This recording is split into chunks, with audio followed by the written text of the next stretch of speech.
Hey, my name is Shannon. I am the founder of an organization called If You Don't Quit, You Win.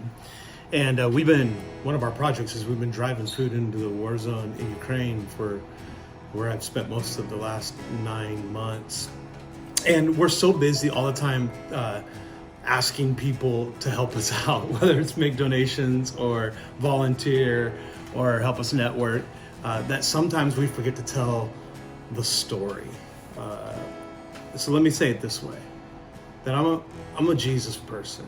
Like what caused me in March of last year to buy a plane ticket and fly to the other side of the world where I didn't know anybody was I saw children who were traumatized by war.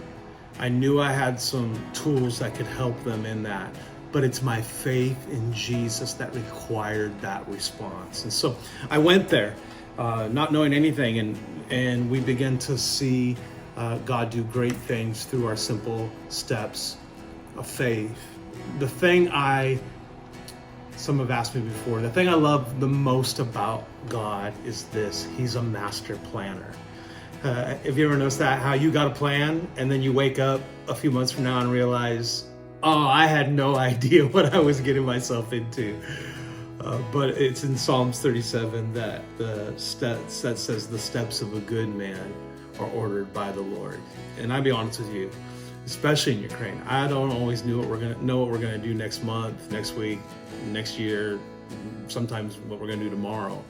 But we just keep taking steps of faith, and we have seen God do things that we could have never written the script for him. And I would love to tell you stories, all the different stories of things that have happened, things like praying for each of the people that we deliver food to, or how God's used us to support the ongoing work of the local church in Ukraine as we partnered with them, and really it's become the apex of our network there, how we've gotten connected to free food. Before we were buying all the food and driving it from Romania. Now through those relationships, we now have access to free food, which minimized our budget and allowed us to help more people. To the waiter at a restaurant, we were taking a couple of days off on the west side of Ukraine just to catch a breath and not have to dodge bombs for 48 hours. But the waiter spoke English. He was the only one who spoke English in the restaurant, and he asked us why we were doing what we were doing, and it literally opened a beautiful door for us to share Jesus with him. Or the military posts we got to go preach the gospel at. But can I tell you my favorite? And I could tell you stories for longer than you have time for this video, but here's my favorite story. So we are constantly recruiting drivers to come drive for us. And it's not a prerequisite for us that they are Jesus followers. We need people who are willing to drive into harm's way. It just so happens that often they're Jesus followers because there's something about our faith that tells us to run to the center of somebody else's pain. But one of the things that we realized is sometimes some of our drivers show up who are willing, but they're not Jesus people. In fact, one of those people who came was a sports reporter for a newspaper in North Carolina.